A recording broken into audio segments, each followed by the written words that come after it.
In Orkney, we used to have an expression, "I'll be hour with the moon," meaning that I will come and visit you when the moon is full to light my way.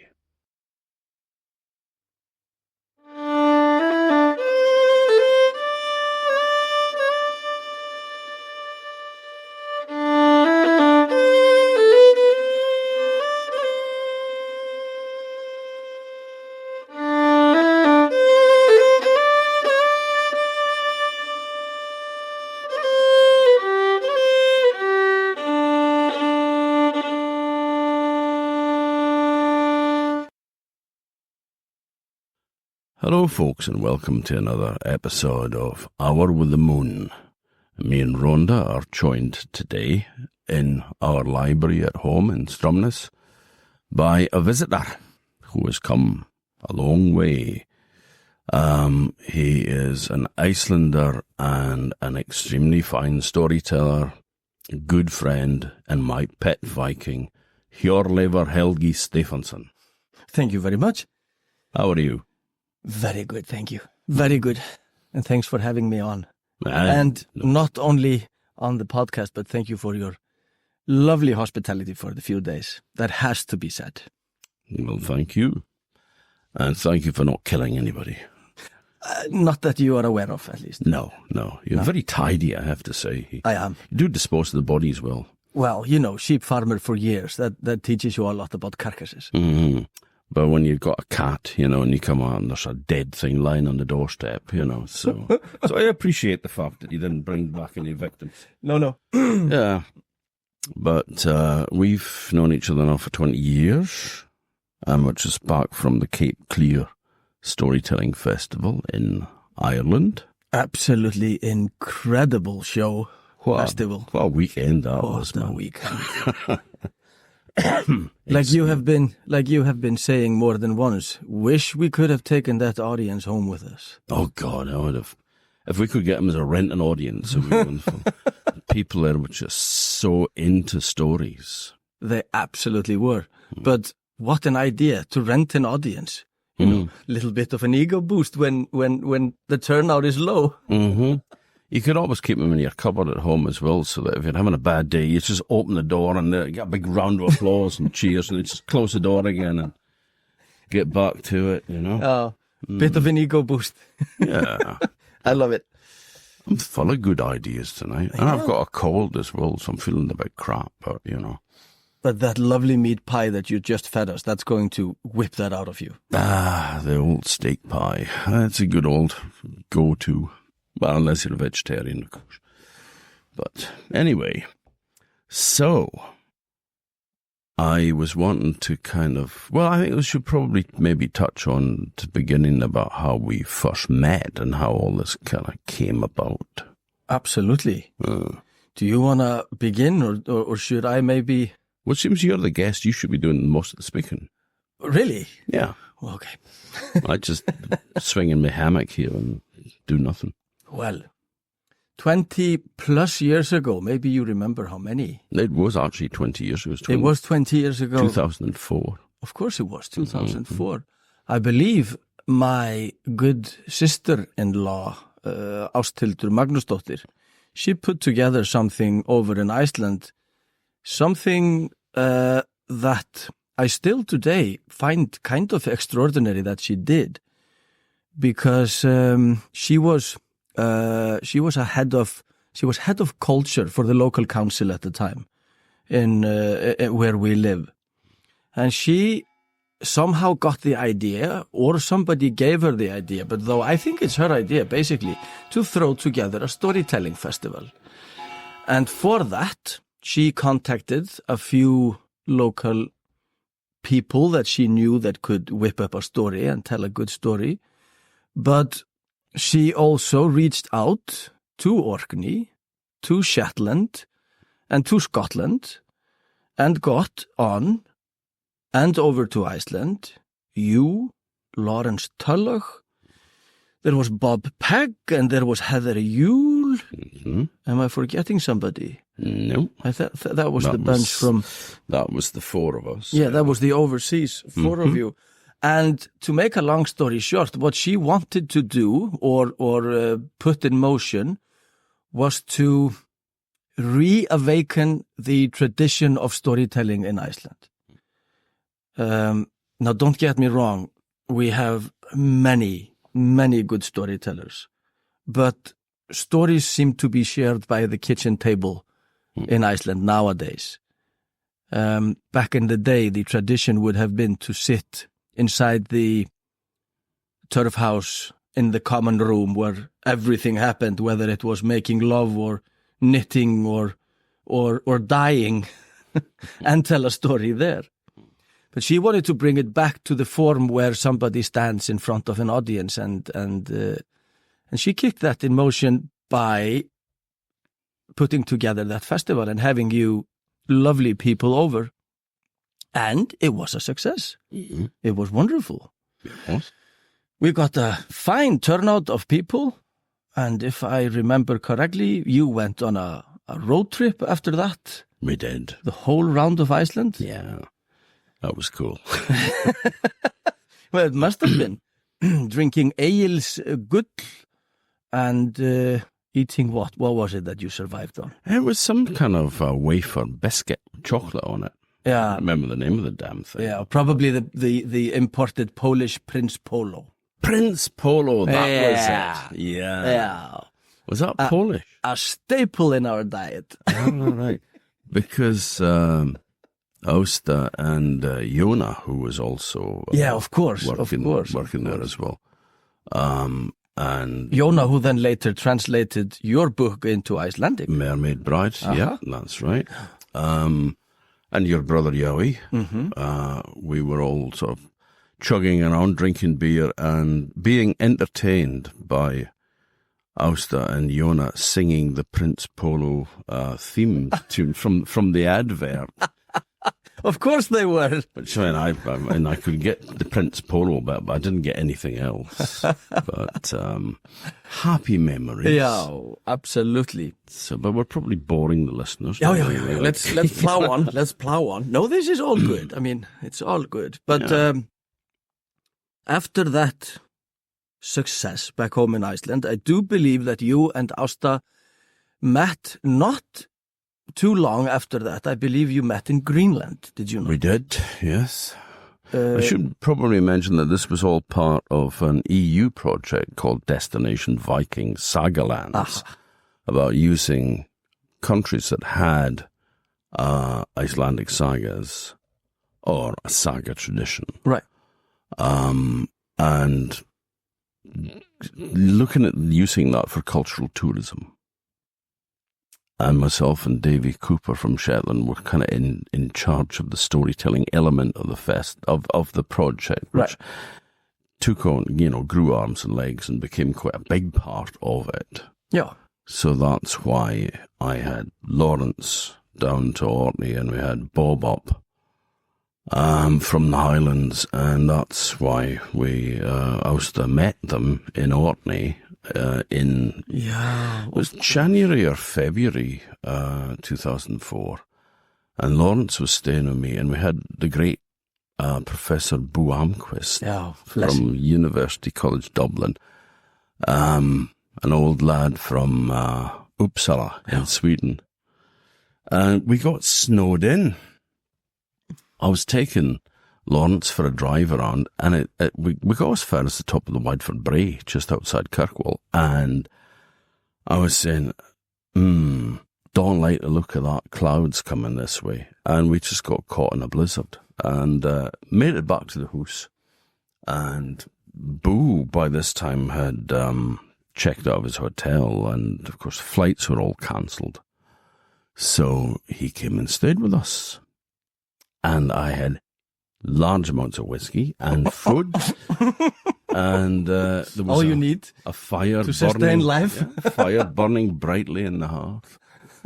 And Boo said, "It is snowing very hard." And I said, "Yes, it is, Boo." And he says, "I hope we will not run out of food." And that just brought my inner Mrs. Doyle. It was like sandwich, cup of tea, biscuit. Want another dram, you know. I love it. So that was it. And it was the most glorious fun 2 or 3 days, just having those guys snowed in the house. Couldn't go blizzarding away like mad. Glorious time. Oh, beautiful. Not exactly bad company, that. No, hell, it was all right.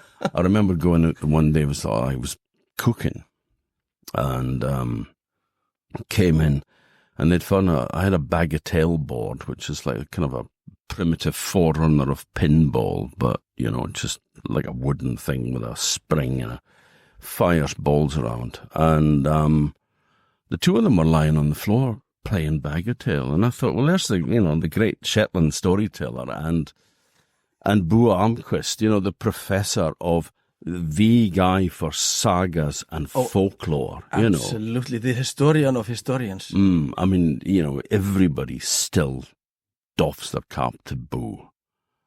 And it was just like such a fun thing. So it's like a pair of schoolboys rolling around on the carpet, giggling and playing bagatelle. Oh, brilliant.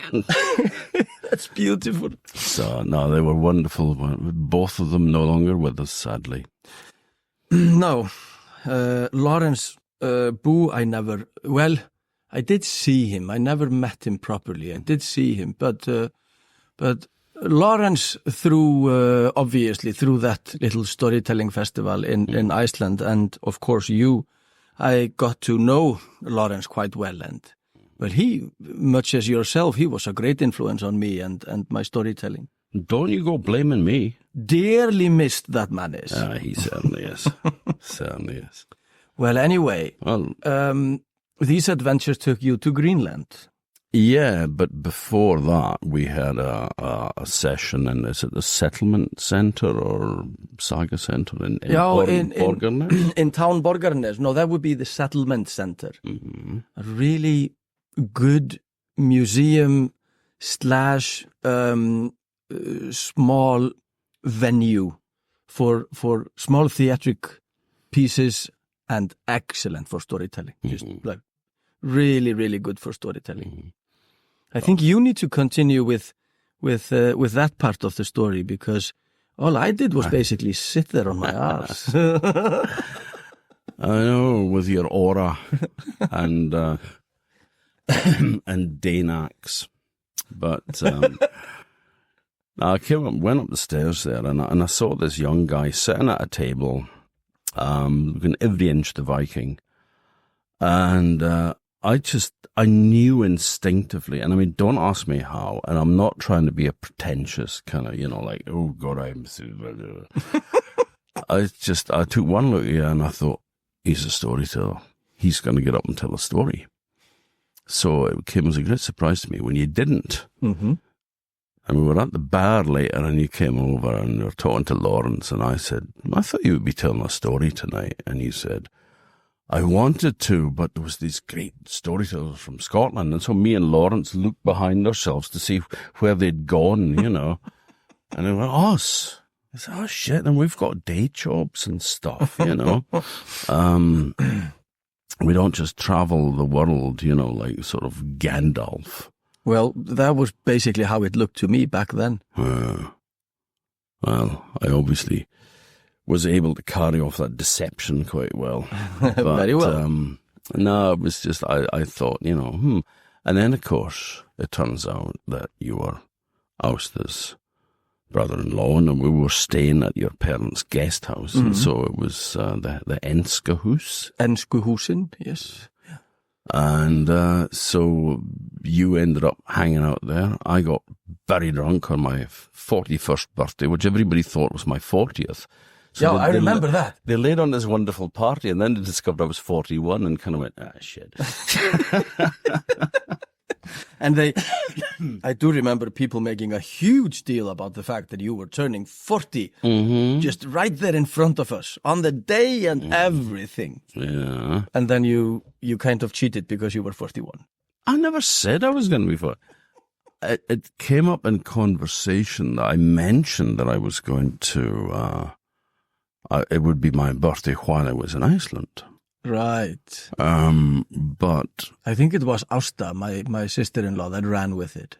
I wasn't complaining because it was a great party. Oh, it was. And there was a lot of good old pals there. I mean, Rogvaldur Gudmundsson turned up, good old Roggy. Oh, yeah. And so we all had a fine old time.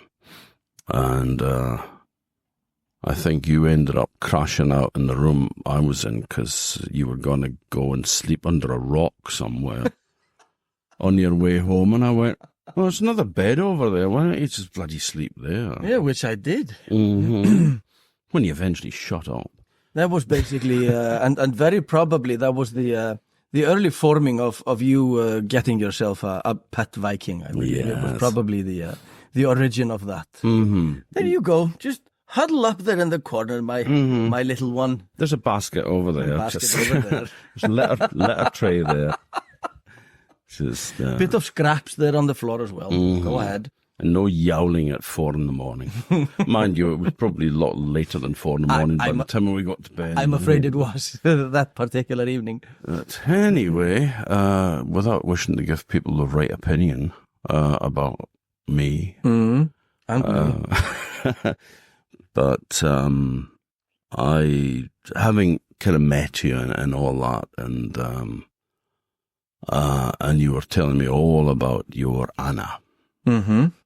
Your lovely wife now, but girlfriend at that time. Girlfriend at the time. And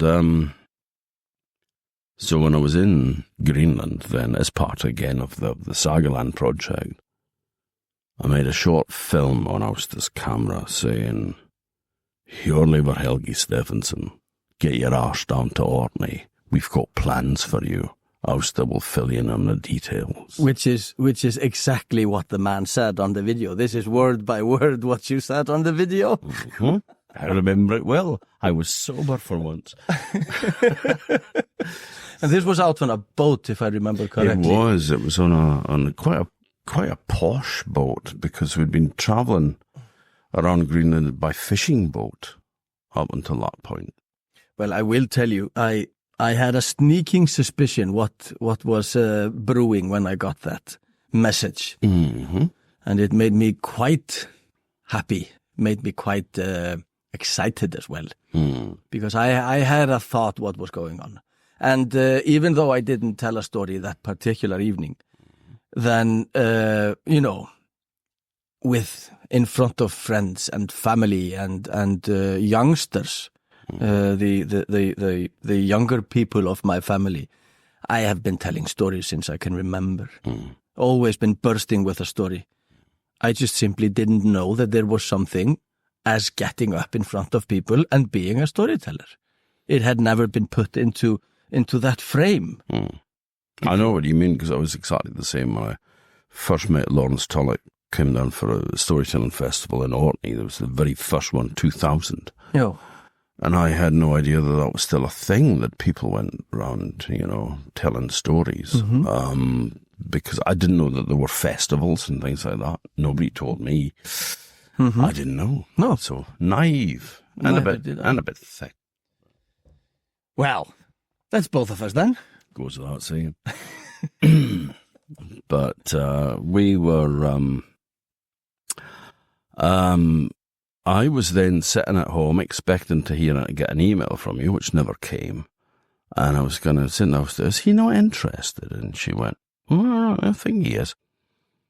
I had forgot to look in my spam box. Well, of course, I wound up in the spam box. So you were in the chunk mail. And it's like, oh, there he is. Oh, there he is again. Oh. So he might be interested. So, yeah, that was that. And you came down and stayed with me for 3 weeks. Well, I happily accepted.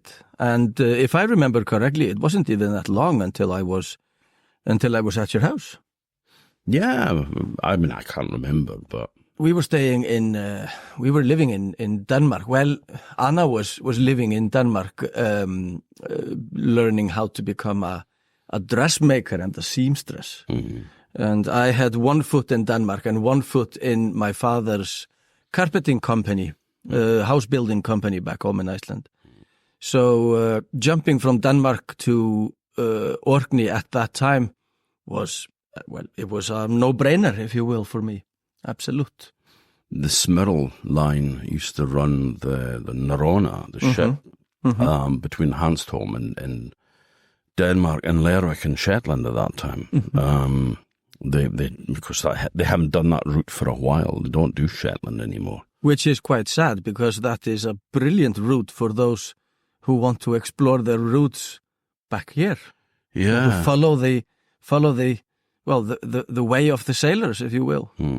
I think the Shetland Islands Council was slightly annoyed as well, because they'd given them 4 million quid towards the cost of building this new ship, which would put in at Lerwick and then sail to, Bergen, Hanstholm and Tórshavn and Seyðisfjörður. Yeah, to connect the Viking Trail, if you will. So, and that's how I first went to Iceland, was on that, and going to Seyðisfjörður on the east.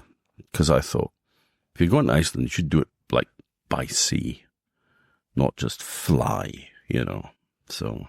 Oh, you romantic, you. Well, just fancy a little raid, Old habits die hard. A little Viking holiday. Yeah, exactly. So, but anyway, you came down. I came down and worked with the stories. I did. I brought with me a handful of my favorites, and I remember I even wrote probably 2 of them down while staying with you. Wrote them down the way that I would like to tell them on stage, which was the kind of, that was a seed that later turned into me writing down a lot of my stories when I was a little more limber in telling them, when I had gotten a little better with each and every one of them and kind of told them in my way and made them mine. Then I started writing them down. That is the important bit. You're not a tribute act, so you have to find your own voice. Absolutely. And tell the stories in your own way. Absolutely. Not just the way that you heard somebody else say it, And I will long be in gratitude for that being the main lesson of staying with you and honing my stories for those 3 weeks. Well, because it is what is or should be most important when it comes to delivering stories. Make them your own. Yeah, absolutely. Find your own voice. Absolute. But and then we headed off to Edinburgh because there was the International Storytelling Festival down there, and you were on. Me and Lawrence was on. Yeah, and also Bob and Heather. Yeah, absolutely. And I wasn't. No. Because I was just an unknown Icelander. Yeah, but we soon put a stop to that nonsense, didn't we? Well, somebody turned that on its head. Well, I think that sometimes you just got to do stuff like that. Absolutely. And, so, I mean, the first time, I think the first evening we were in Edinburgh, the Good Crack Club was on upstairs in the Waverley. Now, that is where Billy Connolly started out. It was one of the places that Billy Connolly used to play with Cherry Rafferty when they were in the Humble Bums together. Imagine that. And they were on the same, well, there isn't a stage. There is no stage. It's just a room. It's a room, basically. So the bit that nobody's sitting in, that's where you are. But I think it's called a floor. But that's probably the definition. Yeah, well, maybe. It's a floor. I'm not that technical. You're a builder, I mean. Well, I'd call it a floor. I think it is. And I remember that I said to Donald, can Hjörleifur tell a story? And he spoke to the guy that was running the thing at session, and we got you on, and you told the Merman laugh. And I was watching specifically one person in the audience who I wanted to gauge the reaction, because it was Duncan Williamson. Yeah. The famous traveller storyteller, My very first time on a stage, or a floor, if you will, telling a story. Well, apart from a few very good cracks in Orkney, of course, but we did gather a couple of people together one night. You did, Bryce's, yeah. who's just as a really soft entry, you know. Yeah, and I will never forget how nervous I was that evening. But it went well, and now you had told me about Duncan Williamson, and for him to then be there and hear the tale, I remember my heart was thumping that evening. And he was sitting there with his chin on his fists, and his mouth was like a tiny letter O, you know, so ooh. And his eyes wide and shining. And I thought, he's got him. He's got him in the palm of his hand. And I thought, if you can get Duncan Williamson in the palm of your hand, then you're doing okay, you know. So a couple of nights later, we were on with Lawrence, Bob and Heather. And I went over to Donald Smith and I said, because Donald Smith was the director of the Storytelling Festival. Uh-huh. And I said, oh, by the way, Donald, Hjörleifur's coming on with us tonight. And I said, I'm not asking you, I'm just letting you know what's going to happen. And he said, well, as long as the other ones are okay with that. And I went, absolutely fine, because they all know him. You know, and I had spoken to to Bob and Heather. I mean, me and Lawrence were up for it. We were all staying in a place together somewhere. Mm-hmm. So yeah, it was, and you went on, sang Reamer and told the story and blew everybody away. And I thought, proud of this guy. He's going places. That evening went well as well, and this going so well. The first festival that I was at, which I was kind of just squeezed into, but the fact that it went so well, that stayed with me, and it helped me to want to do more of this. I mean, obviously, when something goes well, you want to continue. But there was just an incredible atmosphere at that particular festival. Well, there always is at the Scottish Storytelling Festival, but there was something incredible about the dynamics between all of us. We just kind of hit it off altogether. No, it really worked beautifully, and I mean, it was it really was throwing you in at the deep end, but I mean, it's the way to learn. It's the way to learn, but I think you will agree that by that time it was quite obvious that I wanted to make this happen. Oh yeah, I was quite determined to do well and to make it happen. I would never have put you in a position like that if I didn't think that you were up for it. Yeah, I was up for it. I knew exactly what I wanted from there. Yeah. So it was a no-brainer. And I always think that it's good for more mature people like me. Mature. Immature people like me.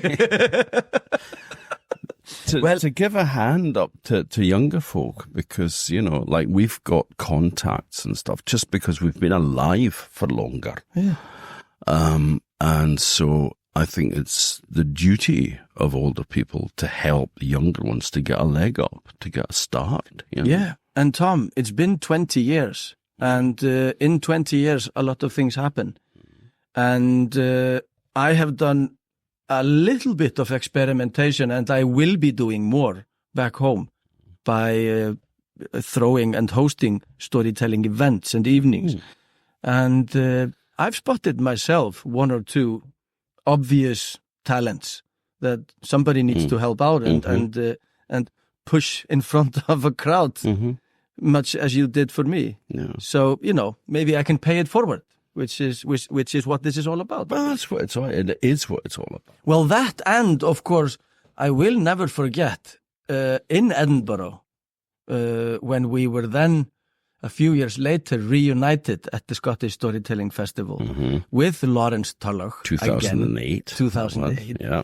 And I do remember Lawrence speaking of course, we are in front of an audience on a stage telling our favorite stories because we know they know them and we know that they want to hear them, of course we like being looked at and admired a little bit.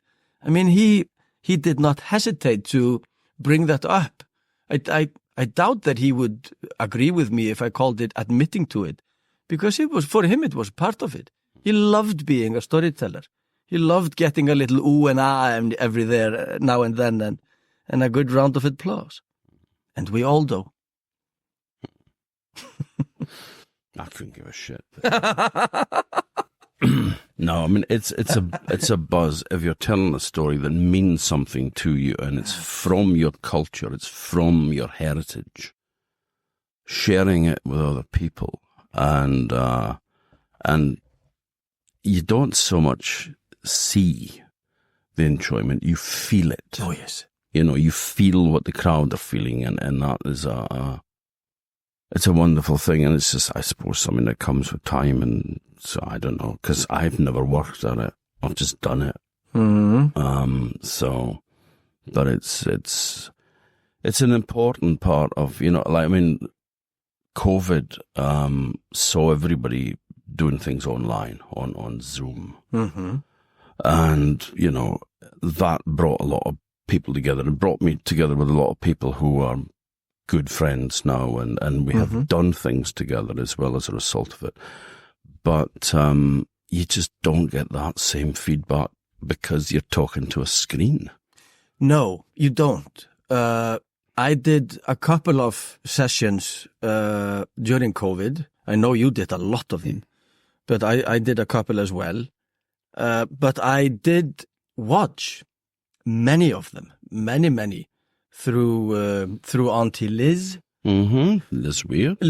Yeah. and her establishment. Mm-hmm. And through other fine societies, I did get to watch a lot of stories, and that made time pass. Boy, did it. Mm-hmm. And it also kept me connected in a way to the society, to this gang of or band of storytellers.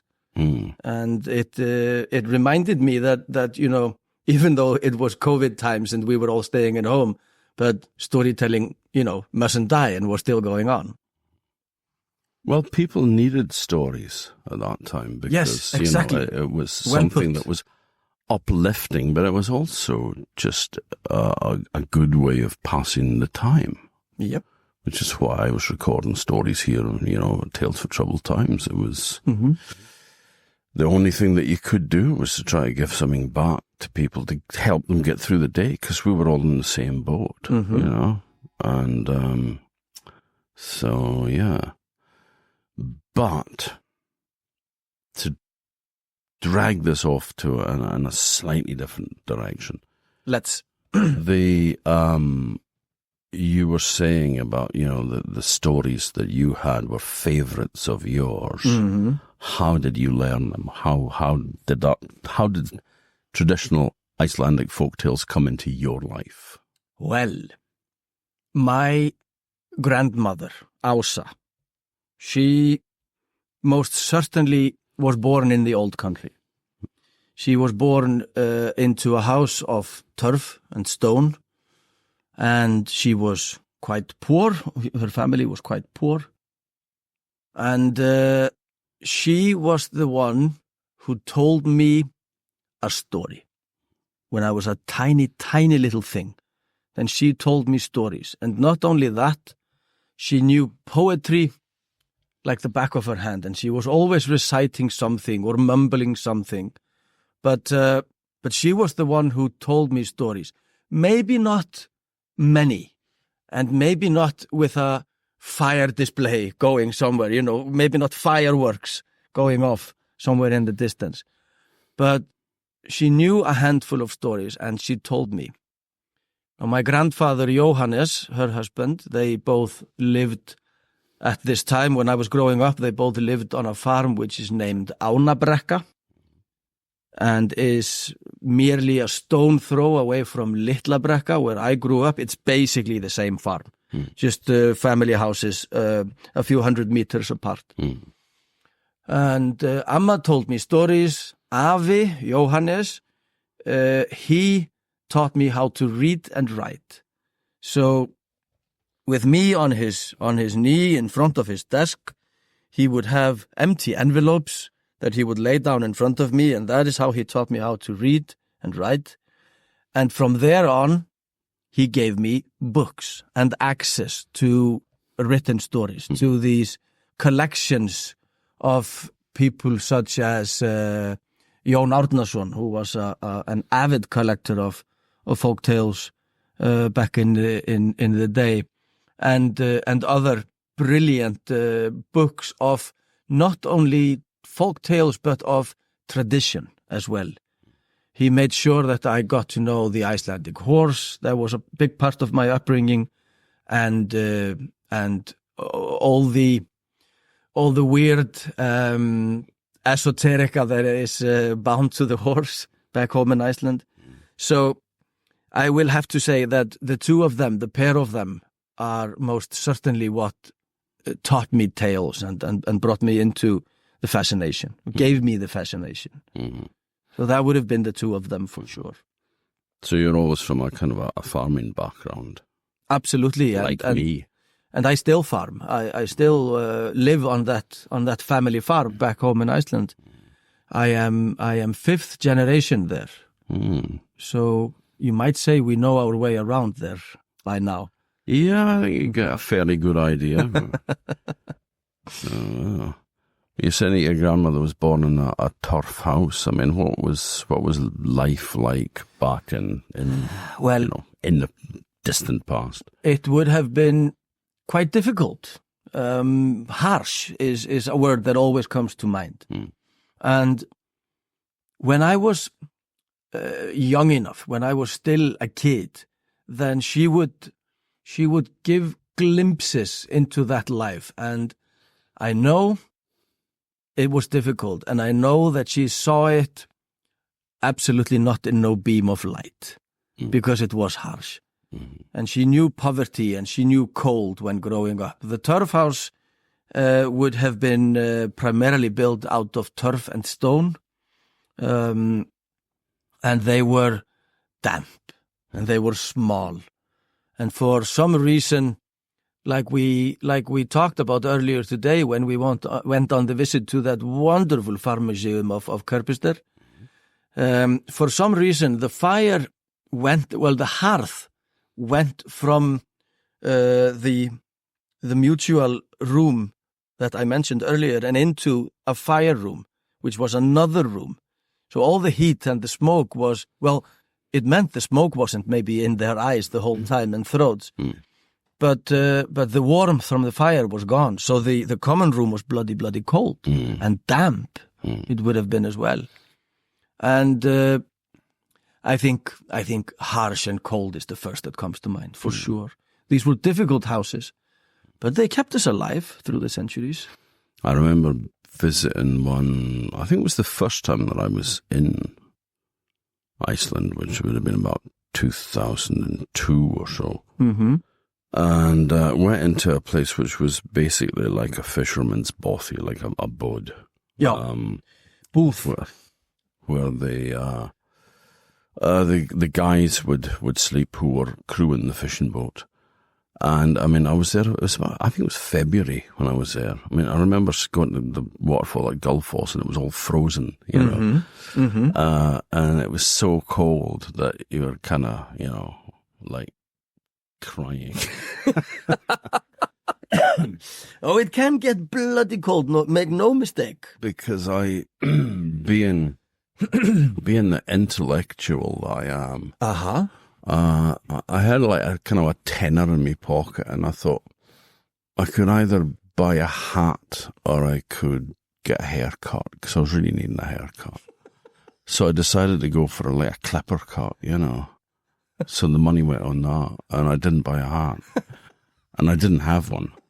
And I remember just thinking, I really must see this waterfall, and it was like somebody drilling, like with an ice cold bit, drilling holes in your head, So it can be cold. But going into that booth,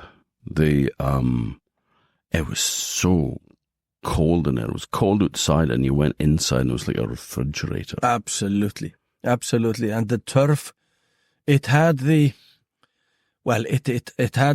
incredible, it had an incredible way of keeping you damp throughout the whole year, whether it was freezing or sunny outside or windy or calm or what. It kept you all nice and damp. Mm-hmm. And in the summertime, it was dreary and cold, and in the wintertime, it was just extremely cold inside those houses. All these toddlers with rheumatism and arthritis and Well, such like. The death toll of toddlers and children was horrendous back then in Iceland. It was absolutely horrendous. And not just because of cold, also because of diseases that we later got control of. Yeah. But what was simply called the cough back home in Iceland killed so many toddlers and children. Is that tuberculosis? No, but kíghósti, I simply don't know the English name, but it is one of these common pests that we kind of laugh about now, but was a very big deal back then. Whooping cough? Whooping cough will be it. Yeah. That'll be it. And I mean, that's very dangerous with kids that can kill you. Yeah. And obviously did. Later on then, now that house that my grandmother was born into, I know that was a poor household. So this is the way they lived. What heated the common area was the people sitting in there, basically. But later, because we lived in these turf houses all up until the Second World War. And I know of a few of them that were being lived in until the 60s, into the 60s. But the wonderful cast iron stoves, they made their way over to Iceland, and I don't know how affordable they came, but at least they became obtainable.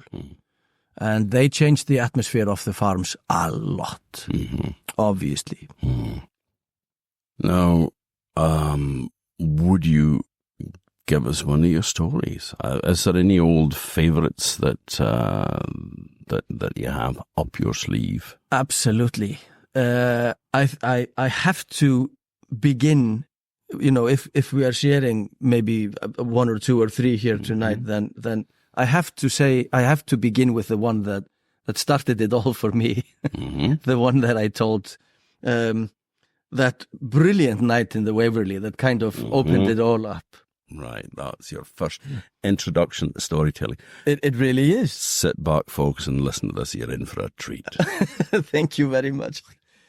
Now, the way I always imagine this is I see this for me as a kind of a village being formed around the settlement back home. Maybe a few years after the first settlers came and made their way through the coves and bays of Iceland, but I see a village in the making.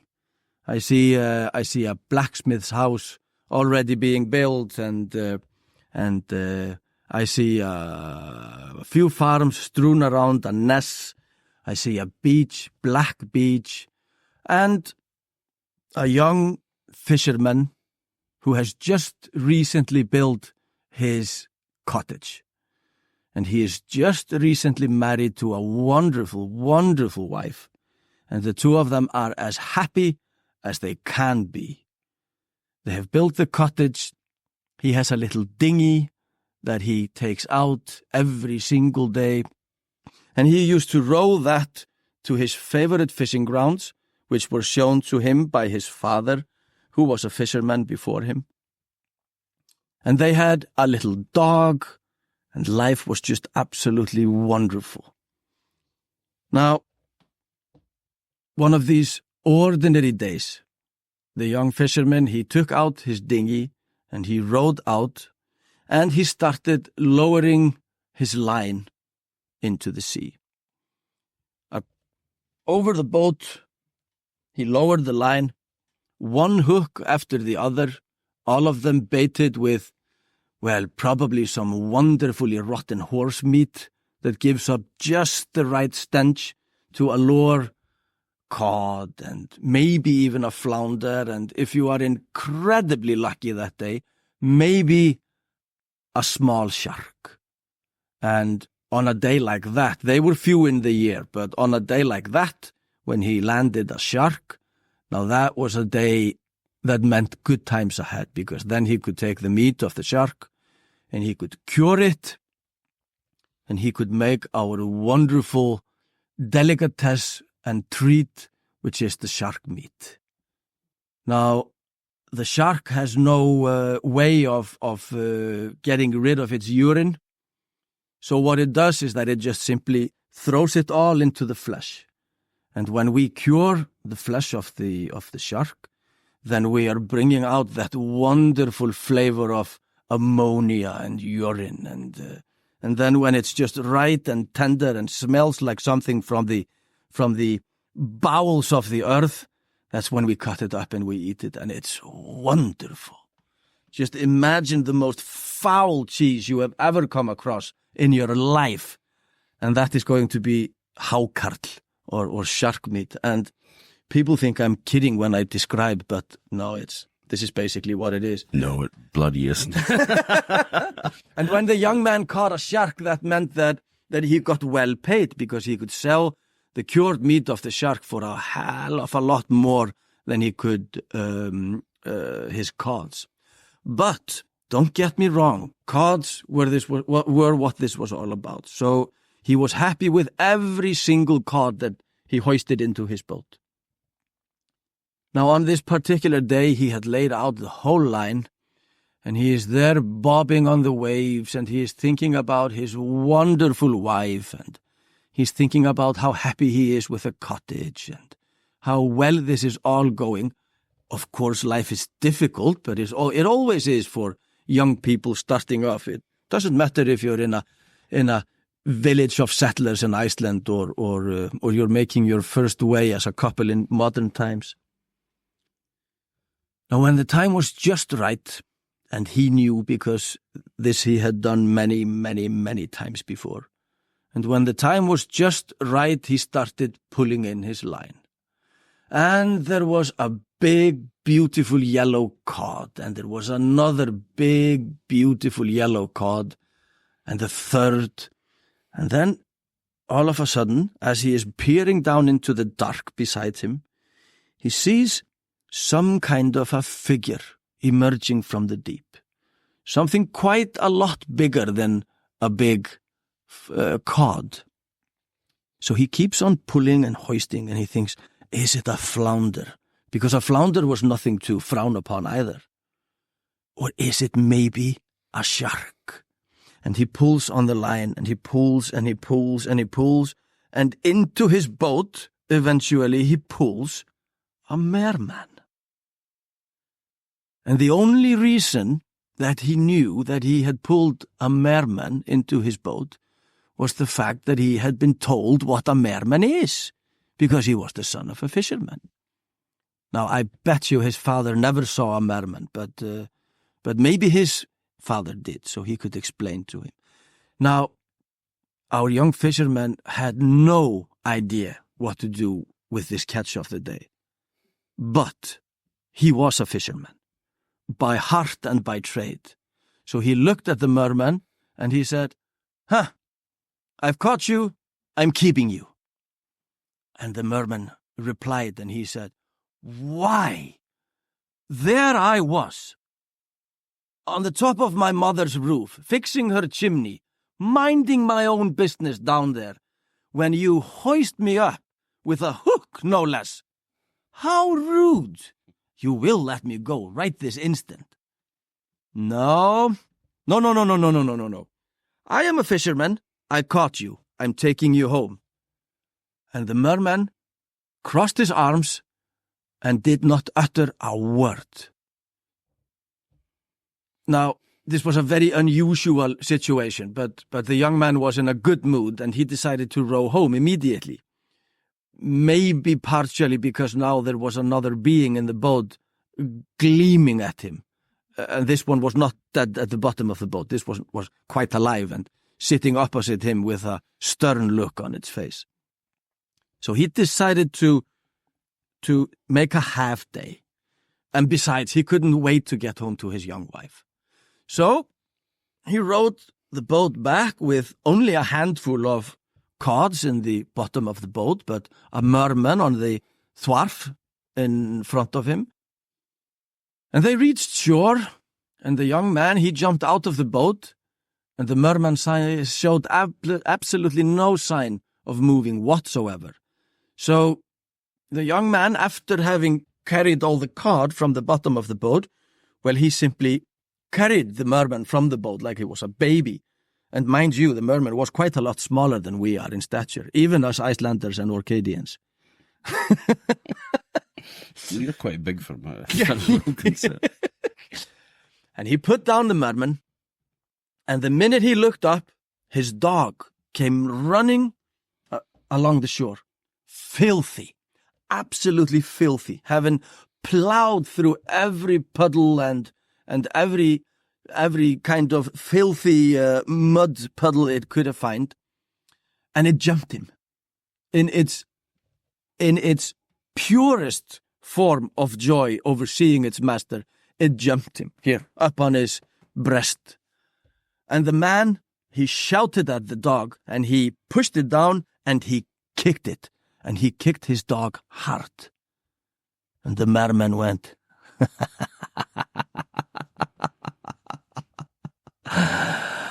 with a grin on his face. And the man, he looked at the merman and he said, why are you laughing at me? What is the matter with you? You won't speak to me, but you will laugh at me. I must say, I'm finding this a little bit unnice of you, to tell the truth. Well, they took care of what little cod the young man had caught that day, and the young man started striding home. The dog following, of course, as dogs tend to do even if they have been kicked. And the merman saw that there was not much to do other than maybe follow the young fisherman and see how this would unravel. So the merman followed the young man, and the two of them, they set off for the cottage, and the lovely wife waiting. Now the cottage was built on a little hillock just outside of the village being formed, because they wanted their privacy, and maybe they wanted to get themselves a cow later on, and maybe a few sheep, horses, maybe even. But that was in the far away future. Now they were making their way up the little pathway up the hillock when the young fisherman stubbed his toe on a little mound in the path and fell completely flat on his face. And the merman, and the same thing happened. The young man got up with a severely bruised ego and looked at the merman and said, "Listen, I am about to take you into my house. You will receive the most gracious of hospitalities, and perhaps you can do something else than just laugh at me." And they made their way all the way up the path and up to the cottage, the recently built, beautiful, warm cottage with the fire burning in the hearth, and the young wife greeting them outside the gate of the little fence that the young fisherman had built around the cottage. And she was smiling like the sun was shining. And he forgot he had a dog, and he forgot he had a boat, and he forgot he had a merman.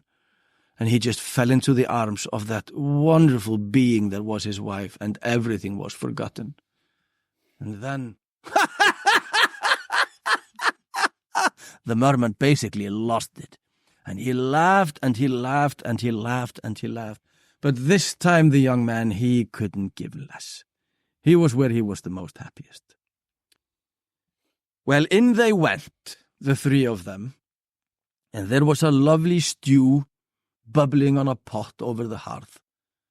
And they had a little bit of ale somewhere in a corner, and something of a lovely evening began to unravel. And soon enough, the young man said to the merman, "Listen, I'll take you back. I'm sorry. I shouldn't have kept you. I'll take you back, and I will let you go exactly what I caught you today. And this I will do happily, but maybe you could tell me why you laughed 3 times. Very good. And they had a lovely evening. It turned out that the 3 of them had a lot in common. They had a lot to talk about. They were roughly the same age. They came from very different backgrounds, but they enjoyed each other's company. And the stew was warm and tasty, and the ale was strong, and a lovely evening unfolded in front of them. Now they woke the day after, and with no hesitation, the merman, after saying his goodbyes to the young woman and the young man, they went to the boat. They took it out to the exact same place where he had caught the merman, our young man. And the merman said, "Listen, you're an idiot, but I can help you just a little bit. Now, the first time that I laughed at you, my good friend, is when your dog came running to you. Do you think that any being on this in this lovely world of ours can show you more devotion and more of a true love than that dog? No. There is nothing purer than the love of a dog, and they cannot show anything else. And what did you do? You kicked your dog. You're an idiot. Now, as for the second time that I laughed, yes, you did stub your toe. And yes, you did fall face flat. And yes, you bruised your ego just a little bit, and I saw you looking around and trying to figure if anyone saw you fall. Under that little mound in the footpath is a chest of silver. It was left there by our ancestors who came by in this country hundreds of years ago. And nobody can find that silver unless they are descended from those people. You are, you idiot. Maybe look down where you're going every now and then and pay attention.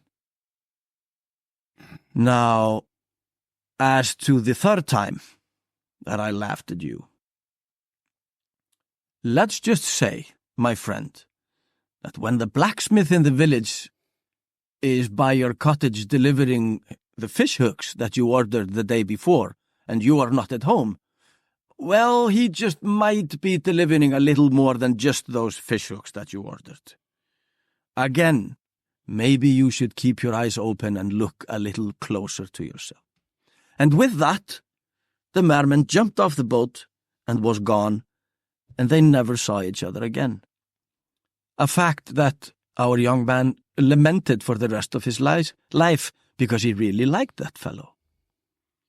Well, he rowed back to shore. He didn't have the peace in his bones to spend the day out fishing, so he rowed back immediately. And his dog came to greet him, filthy as usual, but this time the young man soothed the dog and patted him on the head and gave him a little talk. And then the dog happily followed the young man on their way home, where the young man tore asunder that little mound in the footpath, and of course there was a chest of silver waiting for him. An absolute fortune was there waiting for him. He then made his way home to the cottage, and what happened there is absolutely none of our business. But what he did find around his cottage were 3 grey cows. The strangest of things, because they had a big blister on their faces, on their snout. They had a big pink blister or a red blister. Now he knew what this was because not only had his father told him about mermen, but he had also told him about sea cows. And sea cows are grey and their udders are bursting with cream and milk, and they are the most wonderful animals that you can see. And the young man, he grabbed a stick, and he ran towards one of them, and he was able to burst that bubble on her nose, when the other two caught wind of him and ran to the sea and disappeared out into the ocean, never to be seen again. But that one cow became the oldest of cows in Iceland, and it gave milk like the sea rolls onto land, and this has been the story of how the color grey was introduced in cows to Iceland. Fabulous. Thank you. I didn't like the way that you looked at me when you said you are an idiot. Had to be done. Yeah. No. Like eye contact. No, it's just you're my audience. Man. I really do like when I am telling this story in front of a good crowd, and the atmosphere is good, and I know that people are listening and like the story.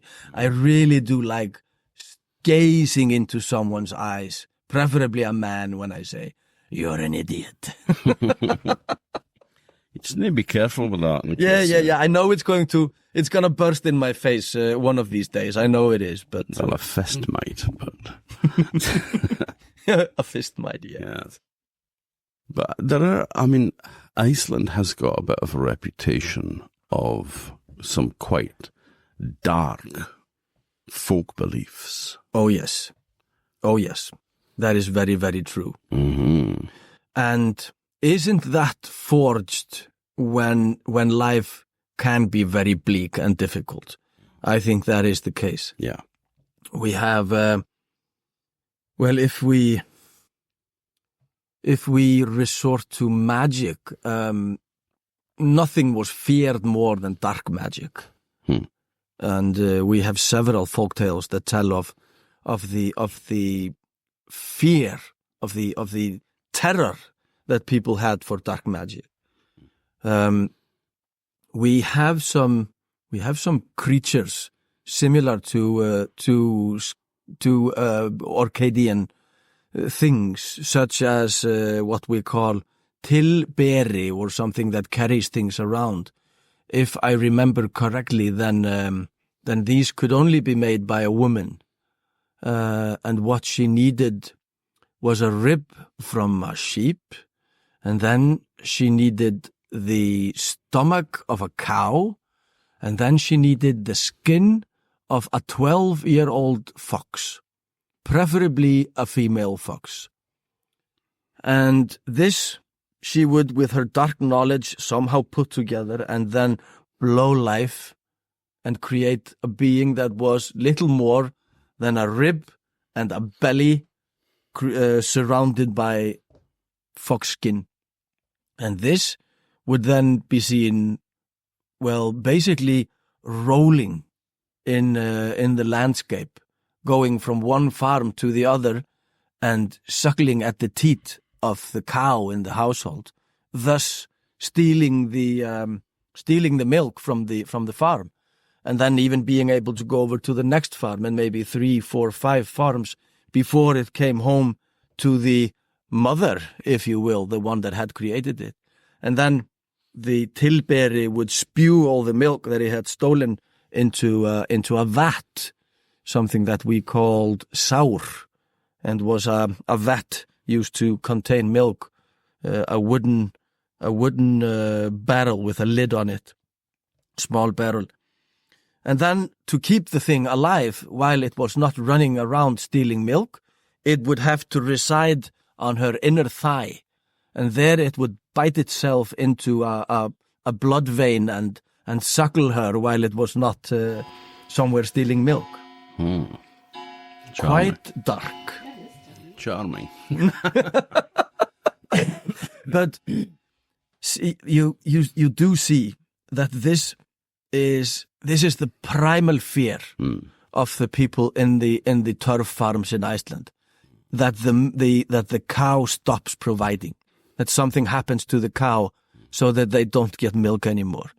there is not a lot of else to eat, but what is made from the milk of the ewes and the cow, the cheese, the skyr, which is, well, basically it is a cheese, but it is closer to yogurt in texture. Very tart. It was a big part of our diet for centuries. Very important. That and butter was very, very important. And and it's the primal fear of something going wrong with the cow, the cow not providing. Another thing that comes to mind is the necropants or nábrækur. Now that is something to behold. I think we should probably warn anybody of a nervous disposition to just fast forward a bit. Yeah, this might be the time for that. What you need to do, well, you have two options if you want to create your necropants. You have two options. Either you can kill somebody, and it has to be a man. Now, no discrimination, but I will explain later on that it has to be a man. You can either kill the bugger, or you can make a deal with him, so that after he has passed, and while he is still relatively fresh, then you flay him. You flay him whole from the waist down, and you need to catch even the toenails. Not a single tear can be in your work, in your leather. And as soon as you have done this, basically what you do is you put on the pants that you have basically created. And if you know the right curses to speak while you're doing this, your necropants will now heal themselves to you. So basically now you have an extra pair of skin on both feet, but not only that, you also have an extra pair of scrotum hanging around in there. And obviously there are no balls in there anymore because you have flayed the fellow so that all sticks to the body and you have just an empty sack there. But if everything has gone correctly and you reach into that sack, you should be able to pull a gold coin out of there every time you need one. So, worth it? I don't know. I think I might just pass on that one. I will admit, on my most broke of moments in my life, when I've had nothing except maybe a few kroner in the pocket, I have thought, oh, what the hell? I have nothing to lose. Yes. I shall remember that and lock the bedroom door tonight, just in case. Well, I could never do anything to you. No. Remember, it's the Pat Master thing. We went over that with the dog and the merman, right? So I think you're quite safe. Yeah, and you're always running through puddles as well. Yeah, I am.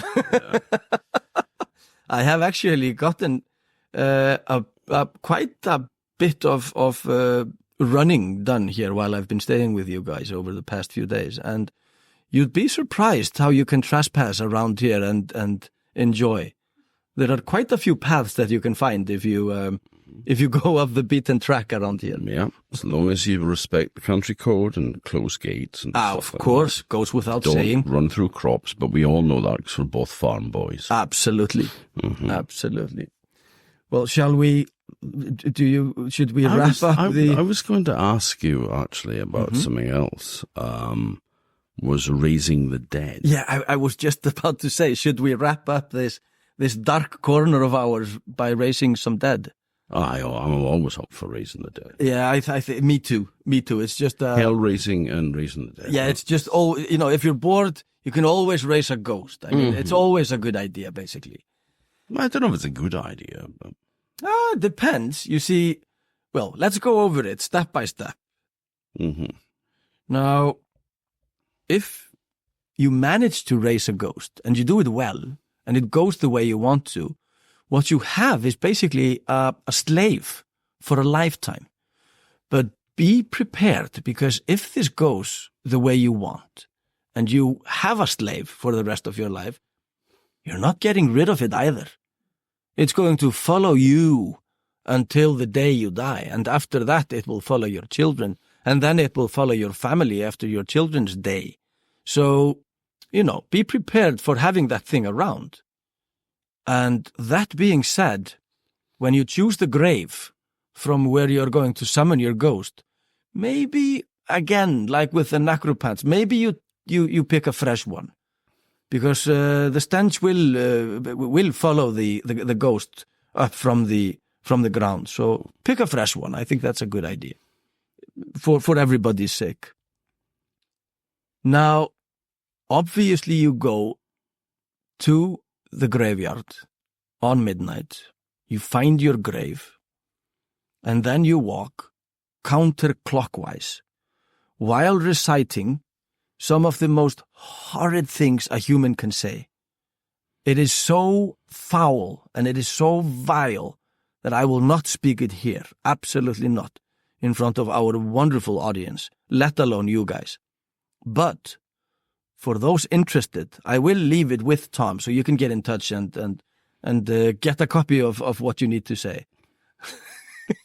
Well, I mean, you're not going to be raising a dead person without it, so might as well leave it here with you. Here's one I made earlier. Anyway, counterclockwise, we walk around and around and around and around, and we repeatedly say these awful words. And if we are intense enough, and if everything is going according to plan, a hand should now be emerging from the soil. And a wrist should follow, and then an elbow, etc., until after, well, quite some time. You have to invest some time into this. And after quite some time, you should have the ghost out of the ground, all of it. Let's hope that it's not, that far gone, that it leaves a leg down there or something. Let's hope you get the whole thing up. Again, pick fresh. Mm-hmm. But you now have the whole thing, above ground. And this is when you have to attack the thing. And you have to be the attacker, and you have to attack it with all your might. With everything you have, you need to attack this thing. And you have to win. Because if you lose that struggle, that creature is going to bring you down with it into the grave and keep you as company down there for the rest of time. So you do want to win this skirmish, this battle you want to win. And after you have the ghost pinned to the ground, it should be foaming around the mouth and the nose by now. It should be foaming with spew and snot and blood and dirt and all wonderful things. And now it's your time to slurp and lick and eat every drop of that from its nose and mouth. And you need to catch every drop, even what has gone down to the chin and the neck. You need to lick it all up, and you need to ingest every bit of it. And then you're done. Then you have a ghost/slave to do your bidding for the rest of your life, and for the rest of your family's days as well. I wish our listeners could see Rhonda's face right now. She's sitting in the corner going, that's disgusting. Oh, man. I remember reading about this years and years and years ago, and I think they said that it was not uncommon to pick the grave of a child because the dead person is 10 times stronger than they would have been in life. Yes. So if you get a blacksmith that's died in the prime of life up, you've got no hope of overcoming them. No, you're in trouble. You will get, pardon my French, you will get a hell of a strong ghost out of that, but you're not going to beat that. No. So they would pick children. And as the legend goes, and as the lore goes, then these children, they would become the most fierce of ghosts because they were so angry about the fact that they had been torn away from the world so early, so young, so that they would become particularly fierce ghosts. And what would they do? I mean, like you've got your slave ghost. What the hell do you do with it, Most of the tales that I know and remember, and for that matter have seen, they evolve around somebody getting back at another person.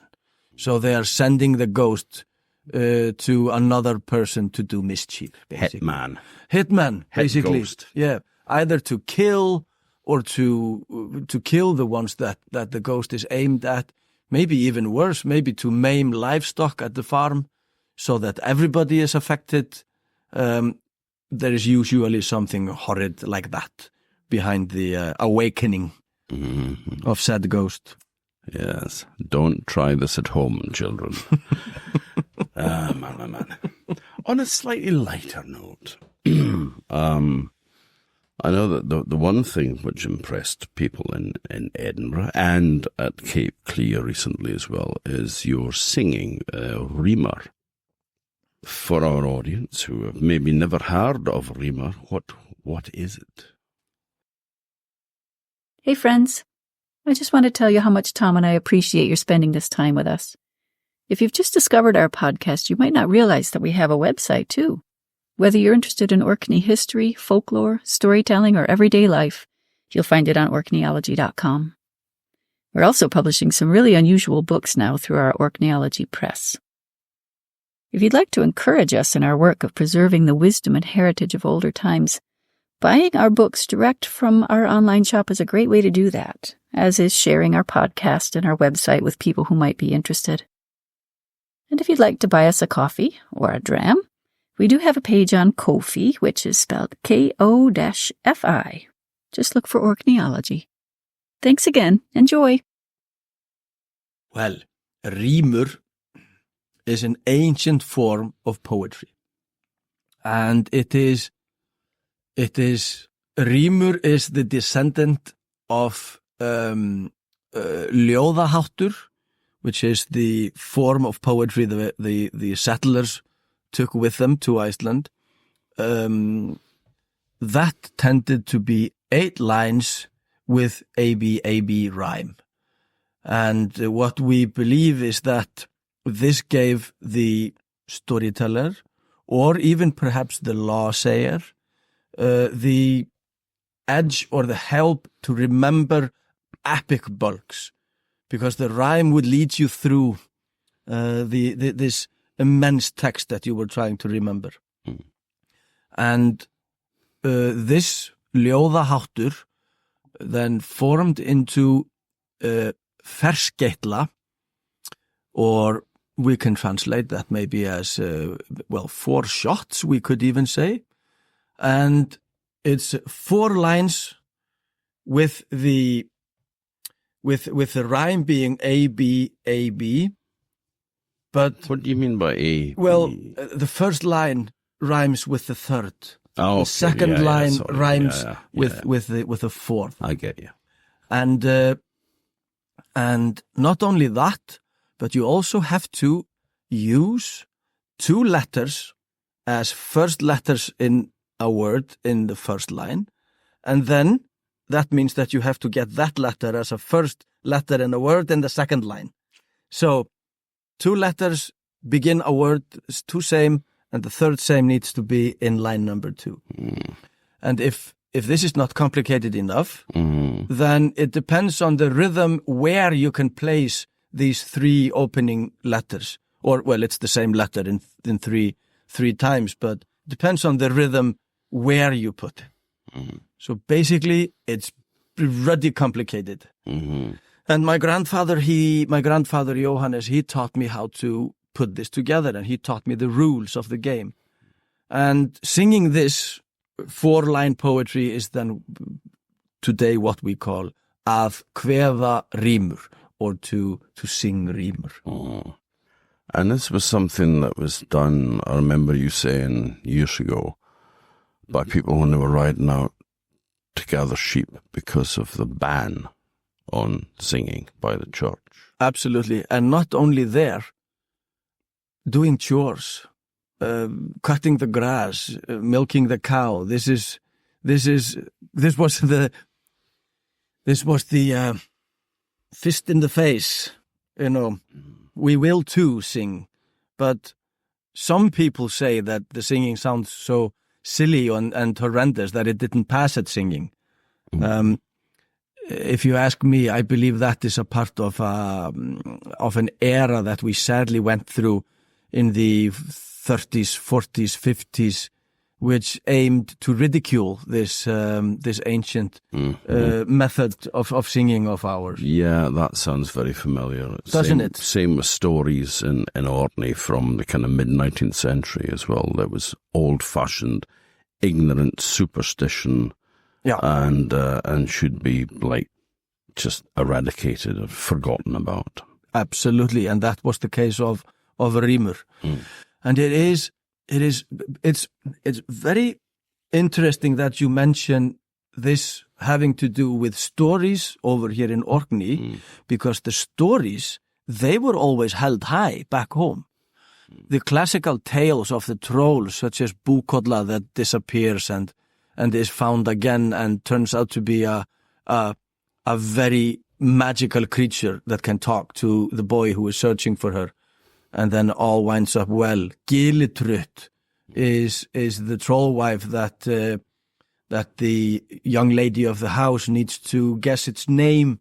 If not, then the troll wife will acquire what is under the apron, which at the time the woman thinks is a knife and a piece of string, but then she is carrying life that she doesn't know of herself. I know that story is known. Well, it's known in Ireland and Scotland and probably over here as well. And Norway, of course. And Norway, of course, a very classical one in Norway. Now, these stories, they held their ground. And because of scholars such as Jón Árnason, who I mentioned before, that were collecting tales, these passed. These were allowed to be considered heritage and important. But Rímur Radio 1 in Iceland, in that time controlled by men with mustaches, it was ridiculed almost to death. And in later years, maybe the past 20, 30, maybe even 40 years, some good people have been bringing them back and remembering them and finding them again, which is luckily being done and possible. Could you give us an example? Just Yeah, a short example. If we just sing the one, then if we try to sing just the one, I'm not doing it. You're not doing it. Okay, well then I'll try to carry a tune then. Yeah. Then it could sound something like that. Now, bear in mind, there is no one way. It can be done in several, if not hundreds of ways. And somebody who is a good kvæða maður or somebody who is good at singing this way can also make up their own path, once they're good enough and secure enough in what they're doing. But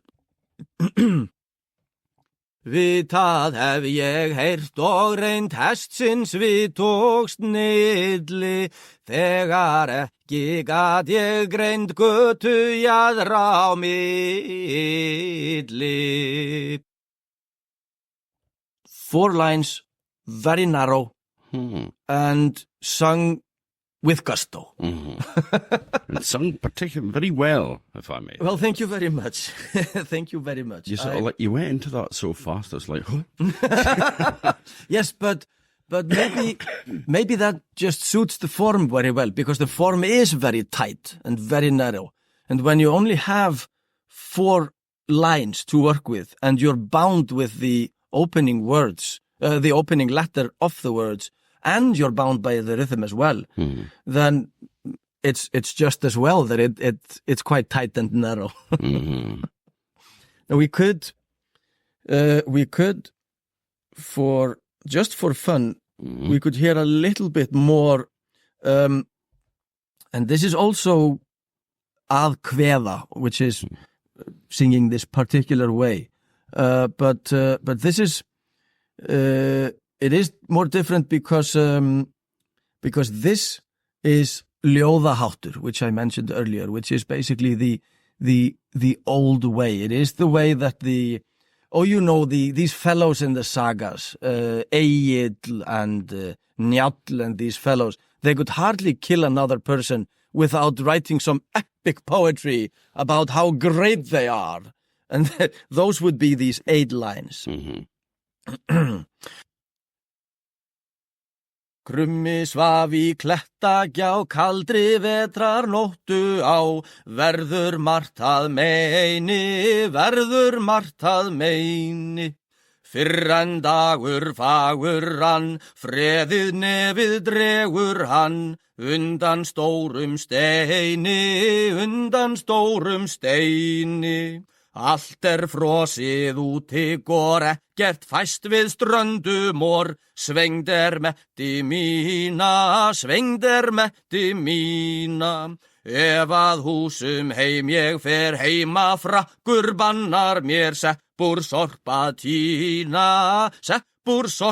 tína. Sálaður á síðulá, sauður feitur garði hjá, fyrrum frá rávelli. Krunk, krunk, nafnar komið hér, krunk, krunk, því oss búinn krás á köldu svelli.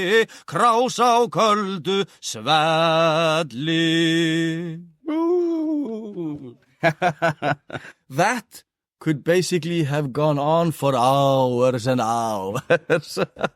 But those were 3 verses sung. That's wonderful, thank you. But it's good to know that old tradition, the old custom is being revived and respected. Not only is it being revived, it's revered. People are proud of this, and choirs are taking up this method of singing and making a big deal out of it, and little unions, if you will, of people or groups of people are being gathered where people teach each other how to sing in this way and remember the poetry. Vísur is what we call this 4 little line poetry. Ein vísa. Wonderful stuff. It is. It really is. It's important that this is being brought back and renowned. You mentioned earlier trolls, which obviously is a big part of culture in Iceland and in Norway and such like as well. Not over here. We have trows, which comes from the same word, which it means a supernatural creature. Absolutely. It could be a tiny little thing, and it could be a gigantic mountain of a thing. Yeah. It's just supernatural, but we don't really have the landscape for giant things here, you know. No, but we do at home. I certainly do. I remember the last time I was in Iceland with Rhonda, we're down at Tingvaller, and she was photographing all these rocks that had troll faces in them. Faces all over the place. Going, oh, there's another one. Oh, there's another. Photographing. Got home, had a look at it. Couldn't see any face. So. Yeah, but obviously quick at hiding. Very good at it. They had sort of built-in Photoshop. Yeah. That's probably it. So what do you mean? I mean, what trolls from where you come from? I mean, now it can explain. Yeah. to my best of knowledge. So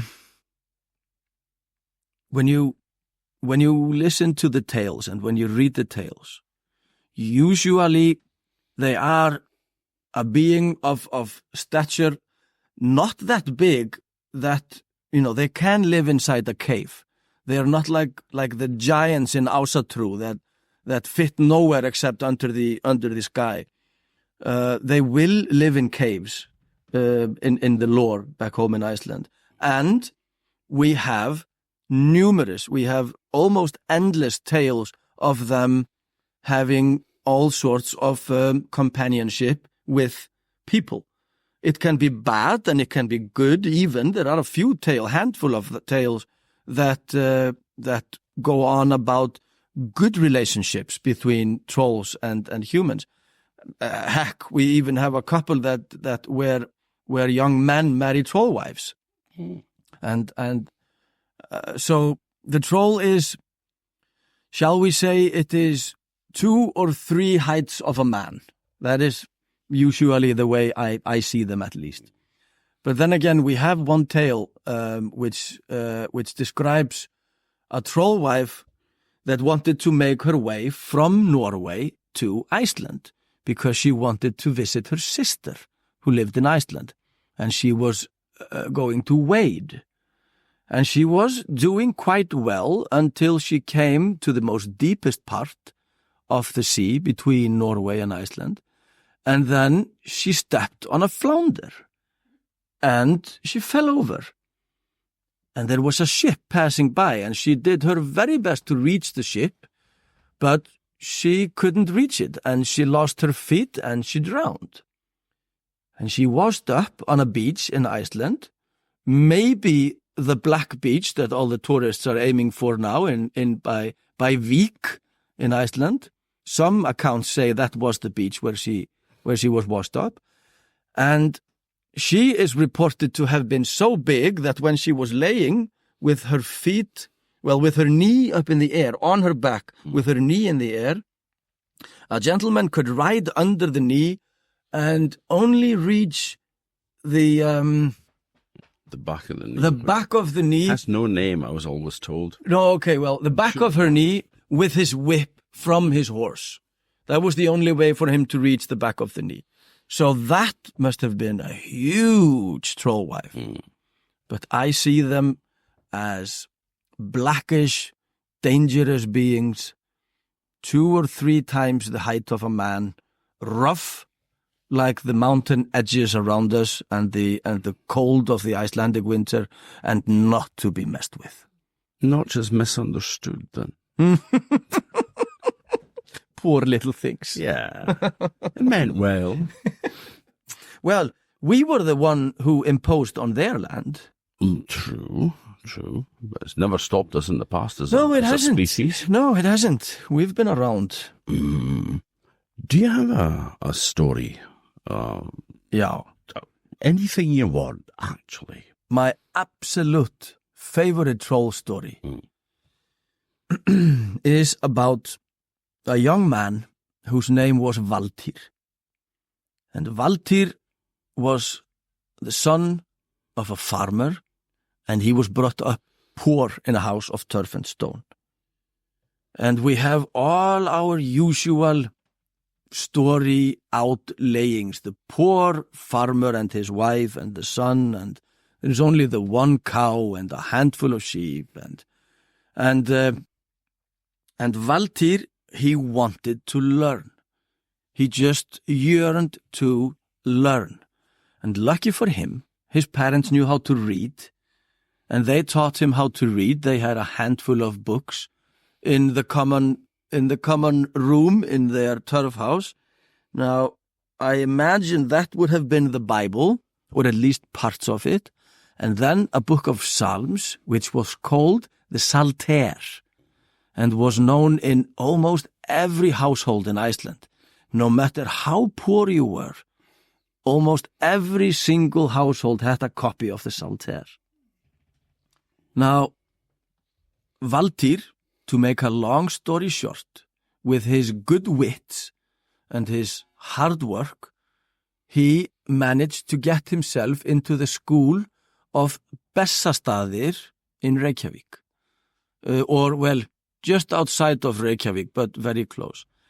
And Bessastaðir is where the president of Iceland resides now. It's where it's the house on the Ness outside of Reykjavík where Icelandic nobles lived for centuries and centuries. And there was the school for priests. And the only way to learn back in those days was to become a priest. And he managed to get himself, the poor farmer's son, into the school for priests. And he became a priest. And after he had finished his studies, it was time for him to go and find bread, which is what back home we call a priesthood, like a church and an area and a flock is called a bread.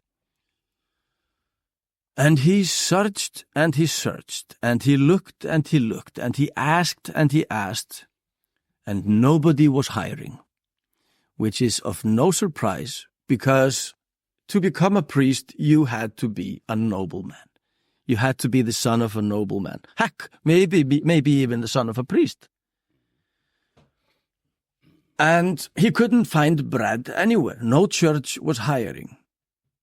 And he went all around the country, and he found himself in the eastern fjords of the country, in one in particular, which is called Mjóafjörður, and there he found a church basically in ruins, a derelict church with an almost fallen down and a ruined farm, the church farm that is, and a scattered flock and a poor way of life. And he asked around, and soon he found out that the reason why things were so poor in the fjord Mjóafjörður of eastern Iceland was the fact that there was a troll wife living in the canyons above the fjord, and she had a habit of eating the priests. They were her absolute favorite. Now, everybody who has digged a little bit around in Icelandic lore knows that a priest is particularly sweet on the tongue. So she knew what she was doing by living in Mjóafjörður. But Valtýr really wanted a church. He wanted a bread. And he decided that he wanted to have a go at it. And the people of Mjóafjörður, although they were quite happy to have a young priest again, they were also very, very sad because he was a particularly fine young man. And they would hate to see him eaten, which they absolutely were certain was going to happen. Well, not only did Valtýr prove himself to be a very decent man, he was also a skilled laborer, and he could rebuild the church with his own hands, and he could work on the farmhouse with his own hands. And time after time, he roamed the highlands above the fjord, trying to gather together the sheep that had been lost from the farms in the fjord. And his enthusiasm and his hard work got contagious, and the people had a second wind in their sails back in that fjord. And they all began to work on their own farms, and soon people would come home that had fled the place, and in a matter of months, the place was looking fine and dandy. Now, in one of Valtýr's many journeys to the highlands above the fjord, he found himself in the canyons because he heard a sheep bleating down there, and he decided to go and have a look. And he hears a chair rocking back and forth inside one of the canyon, and he finds a cave opening. And he looks inside the cave, and there he finds the troll wife. And she is sitting there, and she is rowing back and forth on a chair, and the chair is creaking away, and she has a knife in her hand and something very, very white indeed in her other hand. Now, Valtýr's heart was pounding. He was afraid, but he was not about to look too scared in front of a troll wife, an evil being. At least that's the way he saw it. So he said, "Well, old girl, what have you got there?" And she said, "Oh, well, I'm just here finishing gnawing off the rest of old Reverend Floki's skull. Thank you very much." And that was enough. There went the courage. And Valtýr ran out the canyon and jumped the horse and found himself all the way back to his church. Now he told a handful of people about what he had seen, and they were not surprised at all. And they told him in return that what had happened to all those priests that she had sunken her claws in was that when they were given their very first sermon in the church, the very first one of their career, the trollwife would be there in the graveyard outside the church, and she would wave her hairy, grey, clawy paw or hand across the window of the church. And immediately when this happened, the priest would see the hand or the paw being waved across the window, and then he would tear off his cloak and he would scream from the bottom of his lungs, "Tear away my liver and my lungs, I'm off for the canyons." And he would run out the church, and he would run into the canyon, and all the trollwife had to do was to easily walk behind the priest, and then eat him as he came willingly to the canyon. Well, willingly, but under a spell in any case. Well, this did not deter Valtýr from giving his first sermon. He had been hired to become the priest there. He had rebuilt the church, and it was his duty to give his first sermon. But he made a deal with few of the local people. He asked if 6 of them would hold him down as fast as they possibly could, and more would join if needed from the congregation, while 6 would go and ring the church bell as hard as they possibly could, should the trollwife wave her paw against the window. Reluctantly, the people that he had up for the job, they accepted. And on his first sermon, everything was going swimmingly.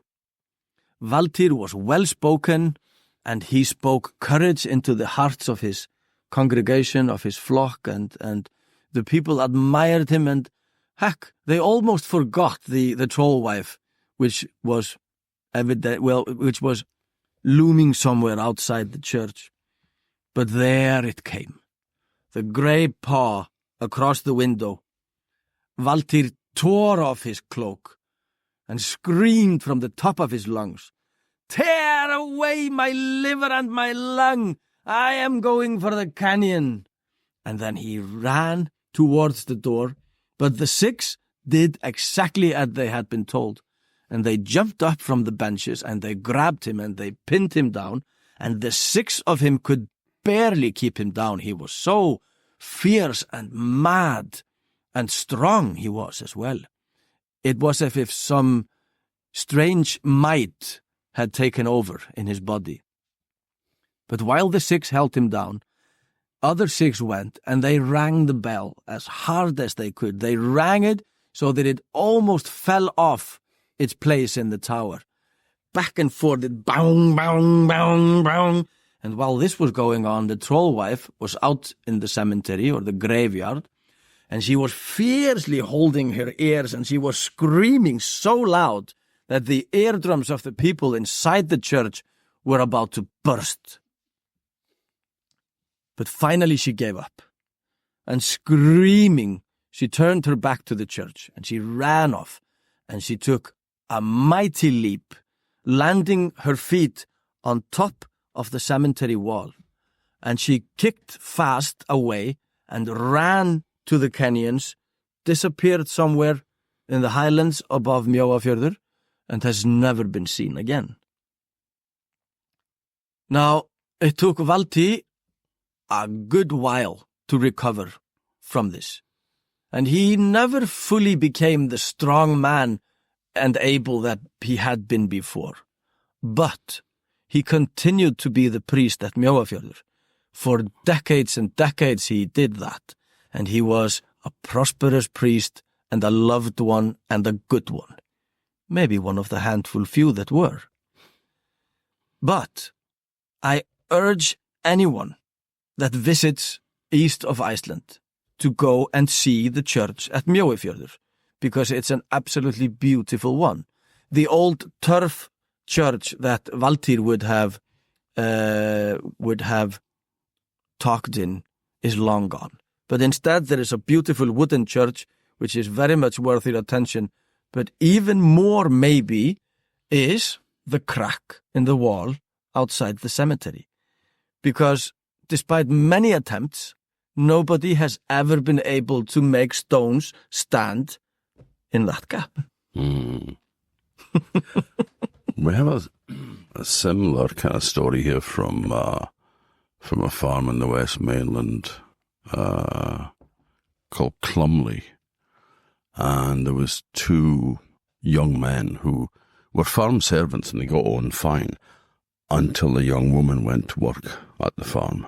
Oh. And she was beautiful, and they both wanted her, and they started to argue. And it got more and more, like they had been friends, but then they ended up as bitterest enemies. And one night when they were in the barn thrashing the corn, they fell to arguing about the girl as well. And the one guy swung the flail and struck the other one on the head with it and killed him, stone dead. And he hid the body under a pile of straw. And some versions of the story say that the young girl actually found the corpse under the straw and lost her mind as a result of it.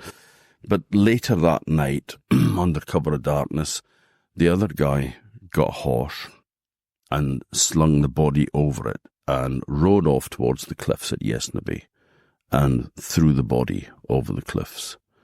And he was riding back, and he had to jump a dike, and the horse caught its foot on the dike and fell heavily, and both horse and rider were killed. And they said that the ghost of a white horse still haunts that place, but where it tripped, it brought down the top rows of the stones off the dike, and no matter how many times they rebuilt that, it was always down in the morning.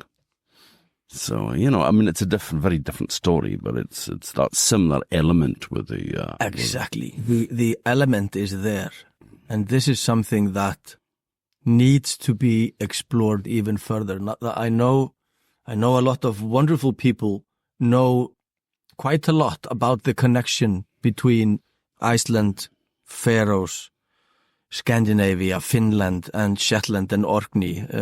These Viking connections, if we will. I almost hesitate to use the word Viking because I'd rather look at us as people, because we originate in the same people, whatever we call those people. But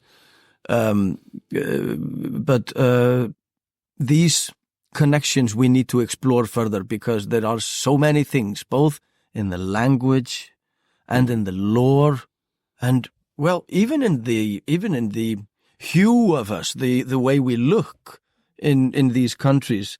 There are striking similarities there, and we need to investigate on that even further. Mm-hmm. I'm reminded of the stories of the Sæmundur, the priest. Yeah, Sæmundur Fróði, Sæmundur the Wise. They are absolutely brilliant. There's a story of him with the devil, quite a few of them, on a rafter. Yeah. And we have the same story here. Yeah. So obviously I know you know the story, but could you tell that story and I'll tell the Orkney version? Well, we have... I know which version you are... It may not be Sæmundur, but it's... there was sometimes it's Sæmundur, and sometimes it's somebody else. I particularly like a version of the story where our hero, if you will, is a worker, and this worker's job on a big farm in Iceland is to take care of the cows. It is his responsibility to take care of the barn and the cows. And this young man was a grouch. He tended to speak ill of the people around him, and evidence was often seen that he had maybe even kicked a cow, and he was foul-mouthed, and he was not that well put together. And it wasn't all his fault. It was the way life had treated him in the poverty and the harshness of reality. Back in his day, he had a grandmother who was quite nice to him and taught him how to sing rímur and made him a happy child. But that was just so long time ago. And he was working for a gentleman who, as we say at home, maybe knew a little further than his nose could reach. Hann vissi aðeins lengra en nefans nær. And that meant obviously that he could do magic. And the gentleman who owned the farm, after having witnessed our young man kick a cow, which was the corn that filled the meter, after having witnessed that, he summoned a devil, a little goblin or a devil, if you will, and he placed it upon the rafter within his barn, his cow barn. And he gave that little devil the chore of eating whatever foul things came from the mouth of the young man. And that was all the little devil would get to eat. Not a bit of bread or a drop of milk he would get. He could only eat the horrid things that came from the young man's mouth.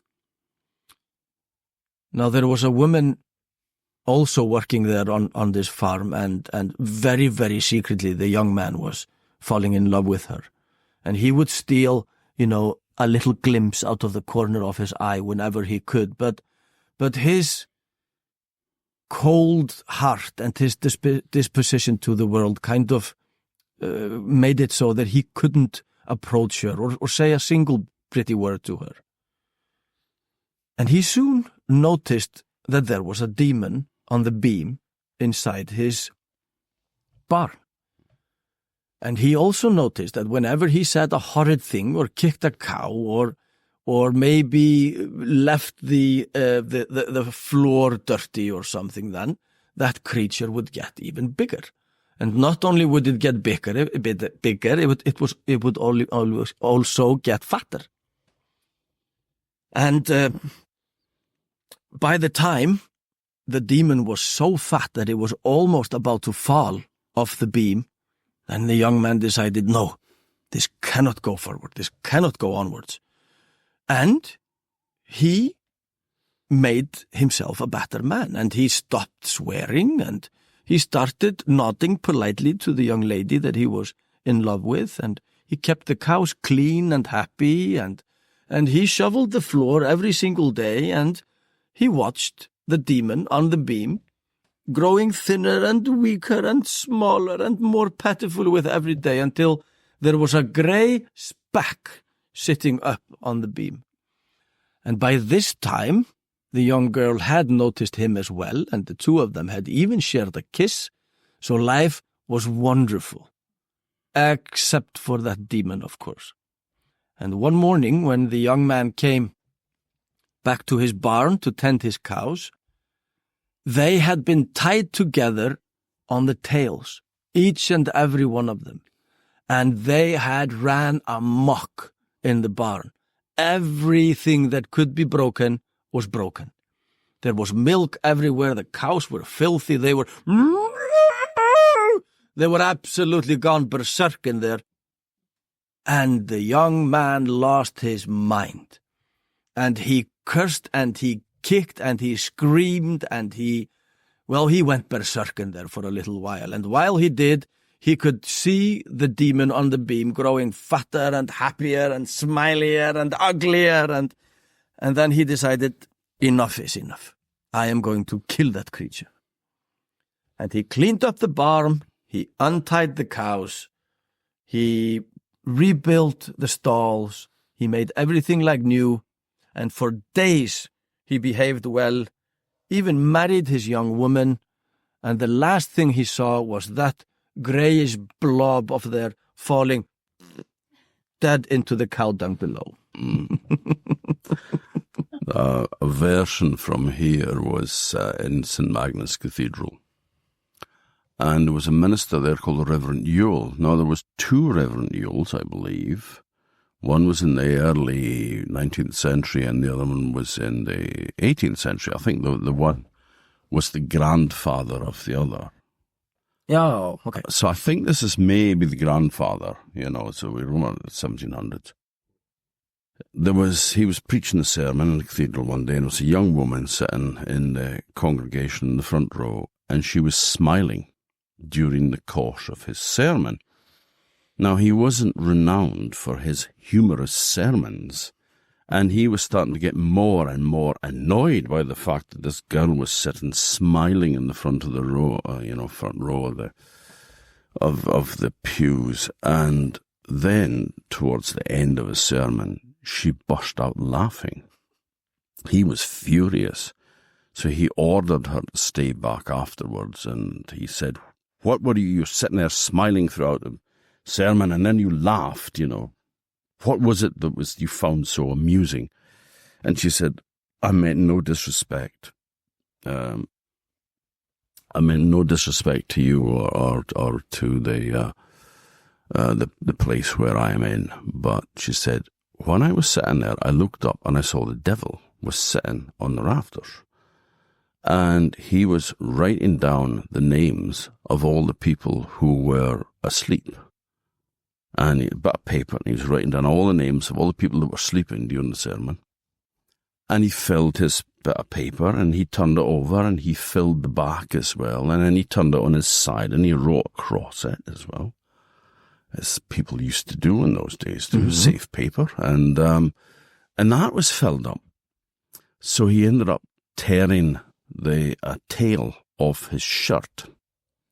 These are the old shirts that came down. It was like a fish's tail. It was like there was a split up the back. Yep. So he tore one of the tails off, and he started writing on that. But he'd filled both sides of that too. So then he had to grab it in his teeth and pull and stretch the bit of cloth so he could squeeze on a few more names. And then he ran out of space again, so he had to pull and again stretch it to get a few more names on. And the third time he did it, she said, "That's why I was smiling." But the third time that he did that, the piece of cloth tore, and he fell over backwards and banged his head. And that's when she laughed. And he said, "Wonderful vision, marvelous vision," he said. No, I found a version of that from Iceland as well, where it was a demon on the rafter. Mm-hmm. But he was writing down the names of people who were swearing and blaspheming in the church. Yep. And he was writing on a patch of leather that he had torn off his repaired shoe. So it was a repair on his leather shoe that he tore off and was stretching with his hands and teeth. Mm-hmm. And same story. It's the same story. Mm-hmm. And I'm thrilled that you mentioned that, because I actually found, well, I've known the version that I told earlier for years and years and years, but I just found the version that you were mentioning. It was either yesterday or the day before, and it was during research up in your lovely attic room while preparing a little bit of writing and doing a bit of writing with my books that I have with me up there. So I just came across the exact same version. Well, almost the same version. I have a version over there in my Icelandic section. Yeah. On the bookshelf there. The Icelandic section of the library. Yeah. And in one of the books in the Icelandic section is called Icelandic Folk Tales, published by the History Press, and written by, who's that? Hjörleifur Helgi Stefánsson? Yeah, it's some fellow. Some fellow. Mm-hmm. It's a wonderful collection. Yeah.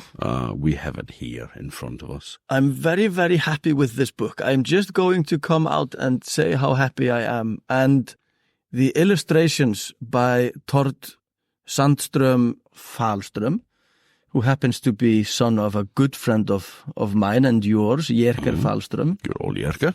brilliant storyteller he is. But the illustrations made by Tord, they absolutely bring this book alive. He's wonderful. They are very good. They are very good indeed. I heartily recommend it to anybody that's interested. Well, I also heartily recommend people wait for a wee bit as well for another book that is in the planning stages at the moment. but we can go ahead and spill the beans. Oh, hell yeah, free publicity. I mean, Yeah, you know, of course. yeah. Haha. This is by Orkneyology Press.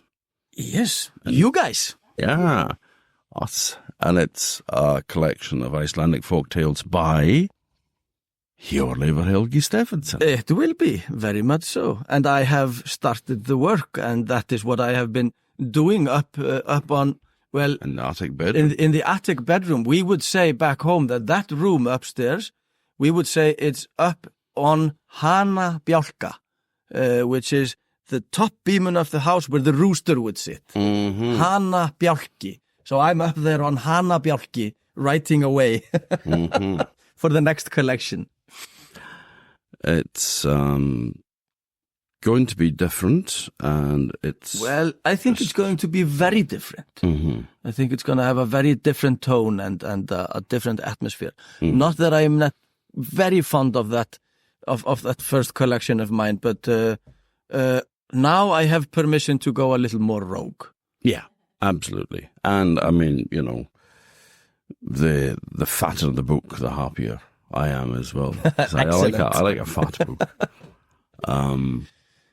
But earlier this year, I became aware of the work of a young artist called Hester Aspland.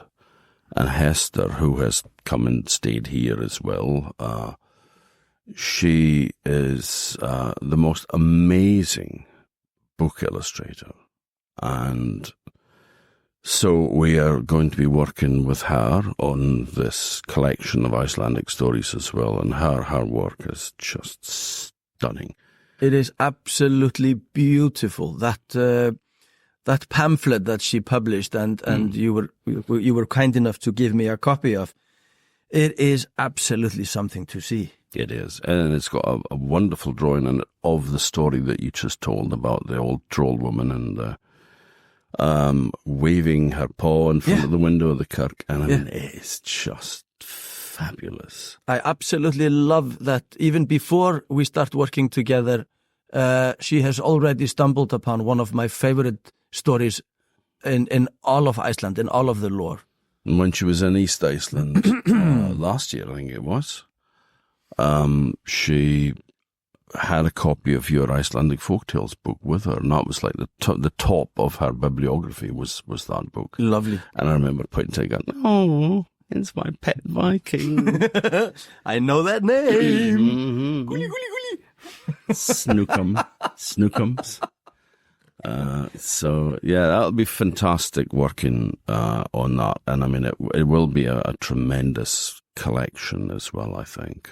Absolutely. She also, just to get that across as well, she a part of that book that she published is heavily inspired from another fjord in Iceland, which is named Borgarfjörður Eystri. And it so happens that my father was born and brought up in that village, and we spent a lot of time there as a family, and even the big family is there. My father's side is there a lot. And it was beautiful for me to see that she had been in that fjord and seen and gotten to know the hidden creatures of my home away from home. Because the hidden people, as you call them, are another big theme in Icelandic folk tales. Very much so. Very much so. Could you explain who they are? Yeah. They fascinate me, and they have for a long, long time. Maybe they were even my favorite tales. Maybe either ghost stories or the hidden people were my favorite when I was growing up, because I was young. I was young when I figured out that the hidden people who live in big mounds and big standing rocks, they reflect what we didn't have. They were always well clad. Now, firstly, they look like us. They have the same height, the same stature. They look very much like us human, but they are prettier. They are fairer, and they have better clothes, and their farms are cleaner and brighter, and they have always been a mirror of what we didn't have, but we so desperately longed for, a better life. And I find that to be fascinating, that we mirrored ourselves in some hidden people within rocks and mounds that we so desperately wanted to be. Fascinating. My friend Terry Gunnell, who was professor up at the University of Iceland, he wrote a book about hidden people, the Huldra folk, and he was saying that the way that they have been kind of set in time, because when the people first started illustrating them, they were wearing Icelandic national costume kind of from that period, from the sort of 19th century or late 18th century. Late 18th century is basically when Huldufolk kind of froze in time in the lore. He said that if it wasn't for the fact that they had sort of been portrayed like that, and it's the way that people still imagine them, that these days they would have, their smartphones and such like as well. Absolutely, because they went along with us. Only they always portrayed what we yearned for the most. Fascinating. But do you, just to wind up, because we have been speaking for quite a while. Well, when having fun and all that. Yeah, I know. I don't know if the listeners are, but... No, but we are, and that's what counts. Yes. Do you have a story you would like to end up with? I mean, I don't know if there's a hidden people story, or if there's something else that just takes your fancy. You can just go for it. Inspired by Hester and her wonderful artwork. One of the other tales that have followed me for a long time are in that pretty book of hers, that brilliant book of hers. And that is the story of Borghildur. Now, Borghildur lived in Álfaborg. And Álfaborg is a great big hillock just outside of the village of Borgarfjörður Eystri, which I described earlier, where the family has a house still today. And Borghildur is believed to be the queen of Huldufolk in Iceland. And there is a wonderful story. It's a beautifully simple story and a wonderful one about when a young woman working outside on the farm of Jökulsá in Borgarfjörður Eystri was doing her outside chores when she sees a long line of people riding from a church that wasn't there. She knew very well that the church of Desjamýri was on the opposite side in the valley that opens up beyond the fjord.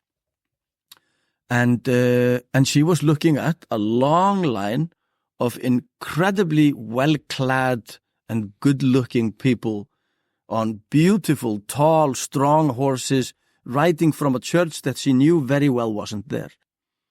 And all of a sudden, one of them rides out from that line of people and comes all the way to her in front of the torf house where she was standing, doing her chores. And the lady was particularly pretty. And she said, "Can you give me a glass of milk?" Which the young woman did. Now, it was very unusual to ask for a glass of milk. You would ask for a glass of whey or a glass of water. So for somebody to ask for a glass of milk was asking for something very dear to the farm, to the household. But the young woman, without hesitation, ran in and got a glass of milk and brought that out to the lady, who drank her fill and then in return for the favor gave that young woman an absolutely beautiful piece of silk cloth, incredibly finely woven and actual silk, deer silk. And the woman went on and found the line of people that she had been riding with, and the young woman of Jökulsá, she watched them ride all the way down to the fjord, through the village, and then watched as Álfaborg opened up, and the whole line was swallowed by what is believed to be the castle of the queen of Huldufolk in Iceland. Now, this piece of cloth still is found. It's still on the altar in the church in the village, and can be seen. And some people strongly believe that this is the origin of that silk cloth. But I have to end this by telling you that when my grandfather Óli, or Ólafur, passed away in his tiny little cottage in the middle of the village, which we still own fairly untouched and unchanged today, when he passed in 1993 in the dead of winter, and was being carried out on stretchers after having lost his conscience inside his house that he loved more than anything, I believe, he woke up and he looked at the two gentlemen that were carrying the stretchers that they were taking him out on, and outwards to the ambulance that was waiting outside because he had some kind of attack. And he looked at them, and of course, because he was Icelandic and fairly old, the first question was, well, and who are your parents then? And who are you? You see, ancestry. There is always everything about ancestry. And after he had gotten a few replies, then he said, fellows, there is something in Álfaborg. And those were the last words that he spoke in his life. Wow. Hjörleifur, it's been a pleasure talking to you this evening. We could carry on going, but you know, we have to stop sometime. Yeah.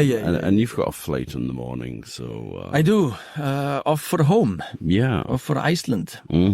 Back to your Anna. Back to my Anna and my kids, who I miss dearly. Yeah, I can understand that. And the pleasure, of course, is mine. Thank you guys for having me on.